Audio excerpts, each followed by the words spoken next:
Hey guys, welcome back to The Readers. I hope you're having an amazing day. Let's get right into the stories. The first one is an entitled People Story. Let me back up and explain how this whole mess started. I'm an accountant by trade, which means I'm naturally detail-oriented and I keep everything. Every receipt, every document, every piece of paper that might matter someday gets filed away in labeled folders. My wife used to joke that I could probably reconstruct our entire financial history going back 20 years just from my filing cabinets.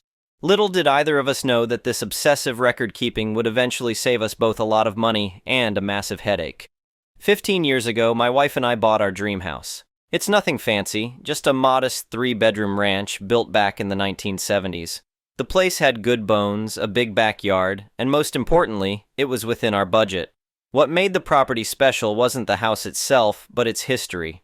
Our lot sits on what used to be part of a much larger farm that got broken up for development back in the late 1980s. When the developers came through in 1989 to build what they called the housing development around our area, they approached the previous owner about selling. The old farmer who owned our lot refused to sell. He was stubborn as a mule and had no intention of moving, so the developers had to work around him. They built their entire community in a circle around our property, leaving us as what you might call an island in the middle of their development. The important part, and this is where my record-keeping obsession comes in handy, is that when they built that development, our property was specifically and explicitly excluded from any involvement with their homeowners association. It's right there in black and white on our title deed, signed and notarized back in 1989.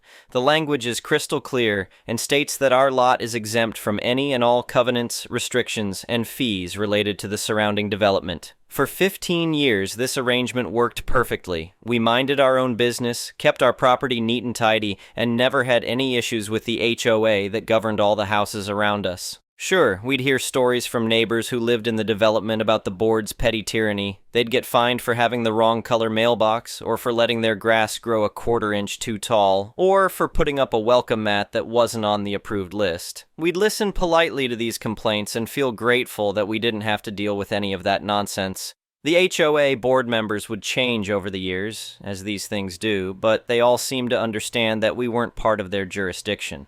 We'd get occasional invitations to community events, which was nice, and sometimes we'd attend the annual block party, but nobody ever tried to enforce any rules on us or collect any fees. It was a peaceful coexistence. That all changed last spring when a new board got elected. The new treasurer was a woman I'll call the treasurer, though everyone in the neighborhood knew her by reputation long before she got involved with the HOA. She was the type of person who complained to store managers about expired coupons and demanded to speak to supervisors when her coffee wasn't hot enough. Getting elected to a position of authority in the HOA was like giving a power-hungry person the keys to the kingdom.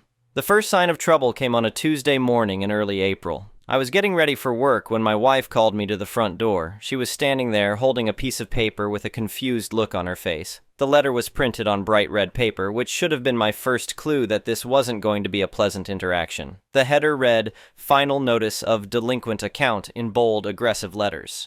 Below that was a breakdown of charges that made my coffee go cold. According to this notice, I owed 10 years of back dues to the Homeowners Association. They calculated monthly dues at $150, which over 10 years came to $18,000 in base fees. On top of that, they'd added late penalties and compounded interest that brought the total to $19,850. At the bottom of the letter, in smaller but equally threatening text, it stated that I had 10 days to pay in full, or they would begin collection proceedings and legal action. My first reaction was to laugh. Clearly, this was some kind of clerical error. Someone in the HOA office had mixed up addresses or property numbers. It happens all the time with bureaucratic organizations. I figured a simple phone call would clear everything up. But when I called the number on the letter, the person who answered was not interested in hearing about any mistakes. The treasurer herself got on the line and her tone was immediately hostile. She told me that they were cleaning up the books and collecting on all outstanding debts. When I tried to explain that my property wasn't part of the HOA, she cut me off and said that they'd heard all the excuses before and wouldn't be fooled by people trying to get out of paying their fair share. That's when I decided to handle this properly and in writing. I spent that evening putting together a response packet. I made copies of our title deed with the exemption language highlighted in yellow. I included a copy of the original development plans from 1989 showing how our lot was excluded from the HOA boundaries. I even threw in a county plat map that clearly showed our property line and how it related to the development around us. I sent all of this via registered mail with a polite cover letter explaining the situation and asking them to remove our address from their billing system. I figured that would be the end of it. After all, I'd provided clear, documented proof that we weren't members of their association and never had been. I had severely underestimated the raw, unadulterated entitlement of a bored HOA treasurer with too much time on her hands. A week later, another red letter arrived. This one was even more aggressive than the first. It stated that they had received my appeal and it had been denied. According to the new letter, my property was within what they called the community footprint and benefited from their landscaping and security services. The letter claimed that my exemption was outdated and no longer valid and that they were administratively absorbing my property into the community rolls. The 10-day deadline for payment remained unchanged. I was starting to get annoyed, but I still thought this could be resolved through reasonable discussion. That assumption died completely when the treasurer showed up at my front door 3 days later. She arrived on a Saturday morning while I was working in my garage. I heard the doorbell ring and came around to find a woman in her late 50s holding a clipboard and wearing the kind of expression that suggested she was about to ruin someone's day. She introduced herself as the treasurer and immediately launched into a speech about how I'd been dodging their notices and getting a free ride for 10 years. She said I was enjoying high property values thanks to their community standards without paying my fair share, and that this amounted to theft. I tried to stay calm and reasonable. I invited her to look at the county plat map I had handy and started to explain the history of our property and how it had been excluded from the original development. She wasn't interested in hearing any of it. She cut me off mid-sentence and said she'd already seen my map and it didn't matter. According to her, they were simply making an administrative correction to include my property in the community rolls. She said I could pay the $19,850 or I'd wish I had. The way she said that last part sent a chill down my spine. This wasn't someone who was confused about the facts or making an honest mistake. This was someone who knew exactly what she was doing and didn't care about documentation or legal boundaries. She wanted money and she was going to get it one way or another. That's when I realized this situation was going to get ugly. The harassment started immediately after the 10-day deadline passed. First came the phone calls from a debt collection agency. They started calling at 7 in the morning and didn't stop until 9 at night. Weekend calls were common. The collectors were aggressive and rude, accusing me of being a deadbeat and threatening to ruin my credit score. I tried explaining to each caller that the debt wasn't valid and that I had documentation proving my property wasn't part of the HOA. Most of them didn't care and just read from their script about payment arrangements and settlement options. A few were decent enough to say they'd pass my information along to their client, but the calls never stopped. Then came the yard sign. I came home from work one Tuesday to find a large laminated notice staked into my front lawn. The sign was about 2 feet wide and 3 feet tall, clearly visible from the street. It read, "Notice of delinquency" in red letters, followed by my address and a statement about unpaid HOA dues. Every neighbor walking their dog could see it. Every car driving by could read it. My wife was mortified and begged me to take it down, but I knew that removing it might give them ammunition to claim I was interfering with their collection efforts. The final straw came when they filed a lien against our property. The notice arrived from the county clerk's office on a Thursday afternoon. According to the paperwork, the HOA had filed a formal lien claiming $19,850 in unpaid assessments and fees. The lien was now part of our property's official record and would have to be satisfied before we could sell or refinance our house. I was furious, but I thought that was as bad as it could get. I was wrong.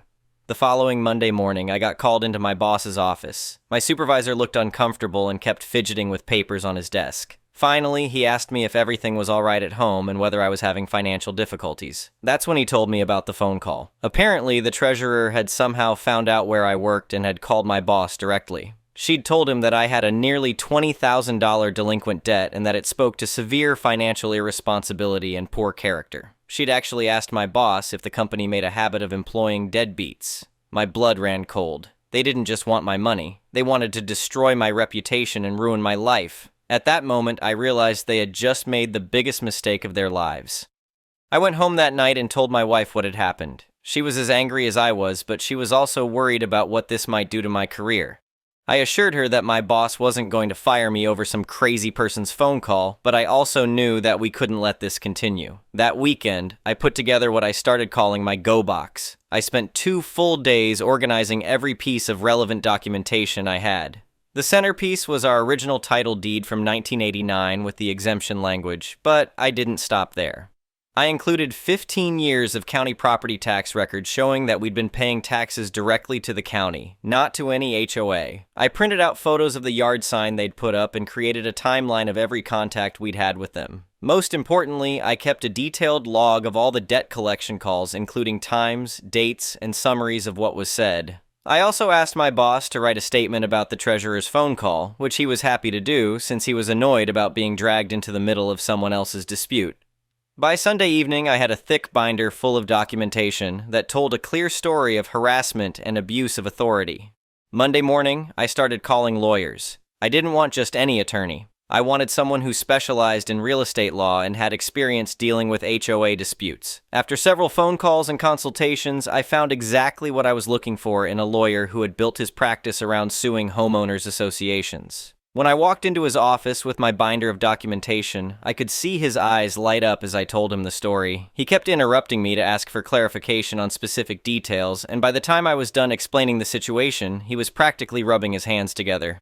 He told me that what the HOA had done was a gift from a legal standpoint. They'd put a lien on a property they had no jurisdiction over. They'd engaged in harassment and defamation by calling my employer. They'd violated federal debt collection laws with their aggressive tactics. This wasn't going to be a defensive case where we'd have to prove they were wrong, he said. This was going to be an offensive lawsuit where we'd be seeking damages for their illegal behavior. Within a week, we filed a lawsuit against the HOA seeking $100,000 in punitive damages, plus all legal fees and costs. We also requested an emergency injunction to have the illegal lien removed from our property records and to stop all collection activities immediately.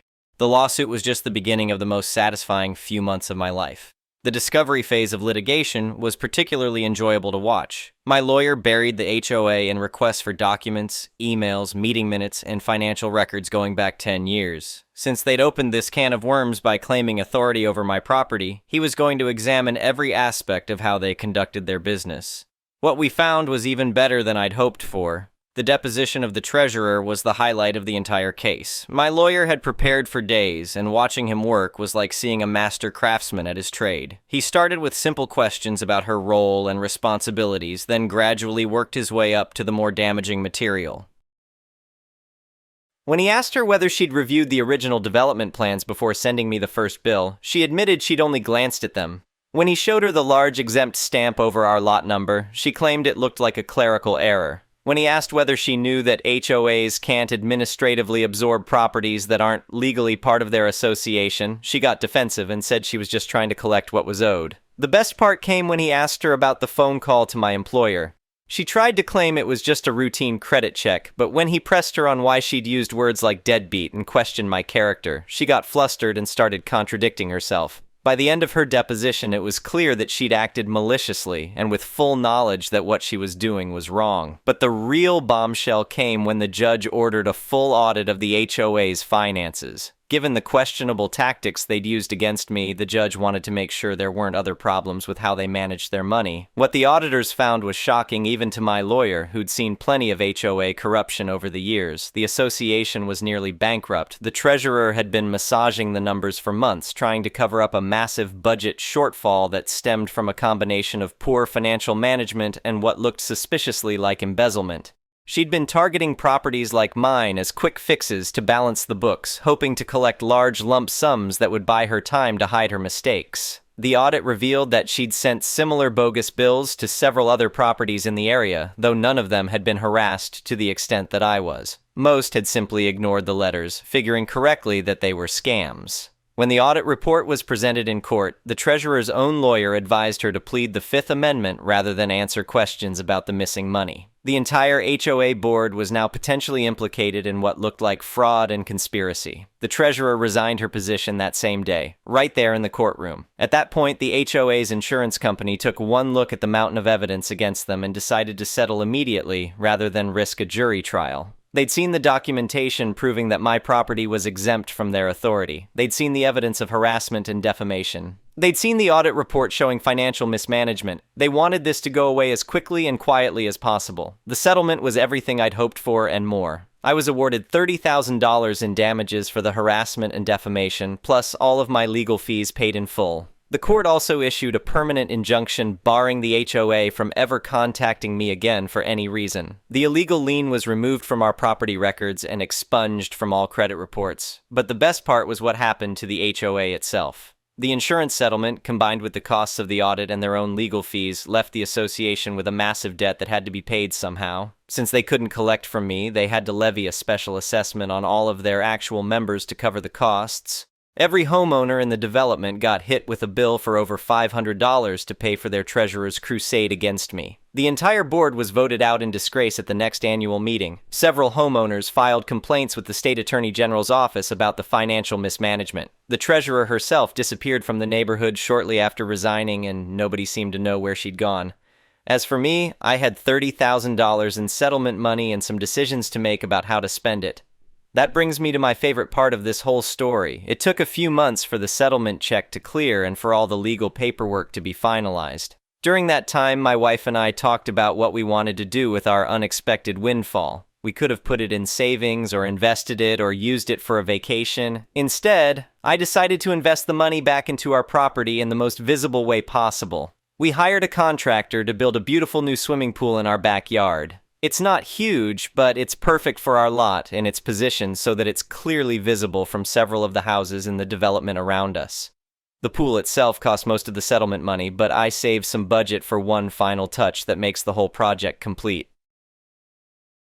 I had a custom bronze plaque made and mounted on the new fence around the pool area. It's classy and tasteful, but clearly readable to anyone walking by. It reads, "The No HOA Fees Pool. Paid for by the HOA Board 2025. All welcome except former treasurer." Every morning when I have my coffee on the back deck, I look at that sign and smile. It reminds me that sometimes standing up to bullies not only works, but can be incredibly profitable. The neighbors in the development have been surprisingly supportive. Several of them have come by to congratulate me on the lawsuit and to share their own stories about the former treasurer's tyrannical behavior. A few have even asked if they can use our pool, which we're happy to allow as long as they bring their own towels. I learned something important from this whole experience. There's a reason why bullies usually target quiet, non-confrontational people. They assume that we won't fight back or that we don't have the resources or knowledge to defend ourselves effectively. What they don't realize is that quiet people often keep very good records. I taught the HOA board that if you're going to come after someone, you'd better make sure they're not the one who keeps all the receipts and knows how to use them. Now, if you'll excuse me, I'm going for a swim in my harassment settlement pool. The water's fine, and the view of my exempt property is even better. The next one is a malicious compliance story. I saw the recent post about someone's bullying teacher, so after responding to that, I decided to type up a bit of a more detailed version for the entire sub.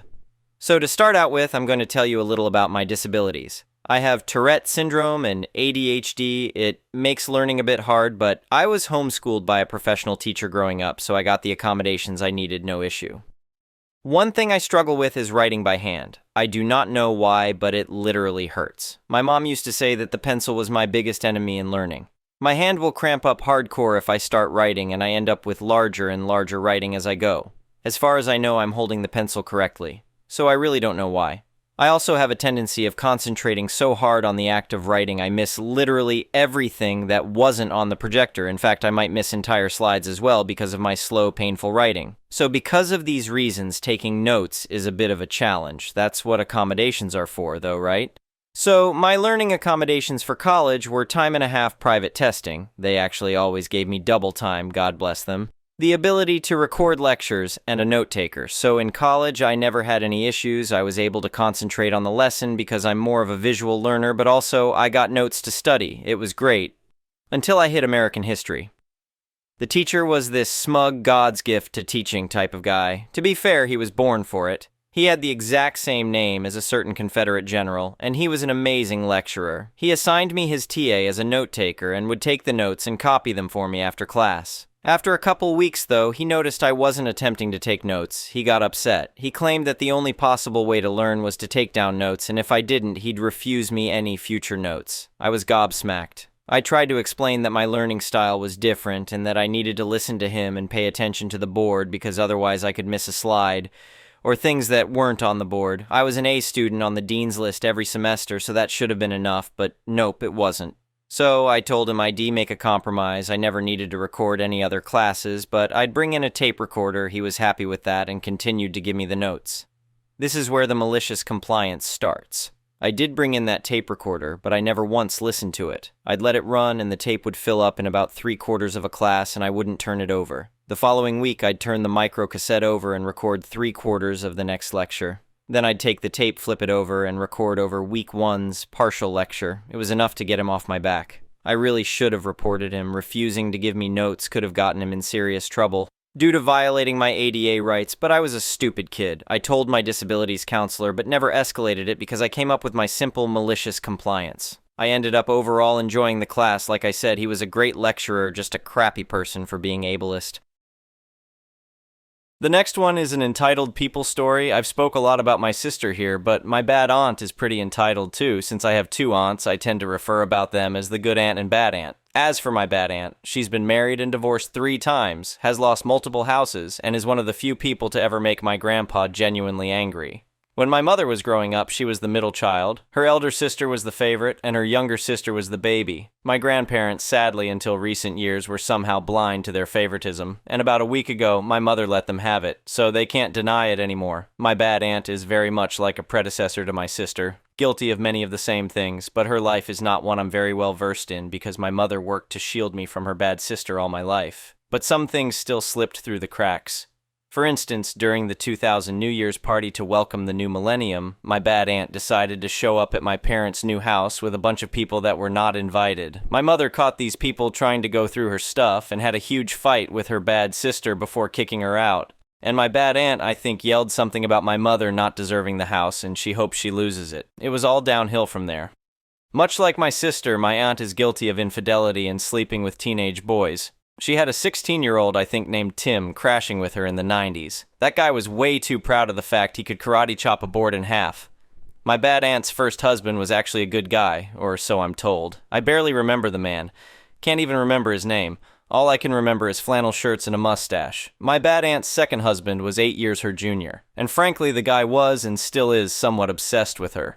He was crazy. He was self-taught in fixing things. But he left a lot of projects unfinished, would fly off the handle for no reason, was terrible with kids, and was just generally very confrontational. Him and my aunt bought a house together once. It was a pretty old one, and I can't remember where it was because I only went there once. But while in the backyard, I noticed some planks covering a square area. And since the house was so old, I asked if it was an old well. He immediately went off on me and ranted about how if it was a well, he'd have to pay an astronomical amount to fill it in, and wells aren't allowed in cities, etc. I was just a naive country kid. I didn't know. But apparently it was the remains of an old hot tub. Thankfully, my bad aunt divorced that man. But about 4 years ago, he swung by looking for her. Then there's my bad aunt's third husband. I never really hated the guy. Disliked, sure, but it felt like he just got a lot of hate for his past. He was a part of a rehabilitation program for drug addicts and ex-cons my grandparents used to be involved with, and my bad aunt convinced him to elope with her. At the time, my grandparents had just bought a property for her to move on, and my grandpa, that was literally the first time I can ever actually recall seeing him genuinely mad. He said they didn't buy a property for my aunt just so she could take that guy and elope. My grandparents ended up clearing and reselling the property for a profit, and my bad aunt along with her third husband lived in their basement for like 7 years. The whole time she was henpecking the man, and even once forced him to walk around wearing an anime shirt she found in a random box at an auction. Then my grandparents bought a second property way out in desert nowhere 8 hours away, and that's where they put my bad aunt and her husband, number 3. About the time my bad aunt turned 60, her looks changed really bad. She was the kind of person who stays good looking up till their late 50s, and then suddenly it looks like a truck hit them. And now she resembles my grandmother. But even despite that, my mother believes her sister still had an affair. Like, who would she have an affair with out in the middle of nowhere? But she apparently sent her husband away for a while so he could do it. The guy ended up going nuts. He broke into my grandparents' house so he could crash in the basement while they were away. He broke into the trailer my sister left the family to pay off, and left candy wrappers all over it, and my bad aunt filed for divorce when he got back. Don't know where the guy is now, but it's not really my problem. As for my bad aunt's supposed affair, we believe it was with her second ex-husband, because he's over there. My grandma tried to say he was a handyman crashing in their second house's basement, but no, it's my bad aunt's crazy second ex-husband, and now my entitled sister has to be around both my bad aunt and him. Can't really say I feel sorry for her though, not after what she put us through. My mother was very traumatized by her older sister when they were kids. And My bad aunt apparently did something so bad to her my mother won't even say what it was. Just mentioning it once made her start crying, and that was just her saying that her sister had done something to her, and she just couldn't go into detail after that. Either way, my bad aunt has been a scar on the family a long time. She's so bad that my mother and good aunt refuse to be around her for any reason. Because of that, my grandparents have to have separate Christmas parties in different places, and soon my sister may be just as unwelcome. Currently, my bad aunt is running the finances of my grandparents' side business, and she's suspected of embezzlement, but they won't do anything about it. When my grandparents pass, she'll be getting that middle-of-nowhere house anyway. Anyway, thank you for watching.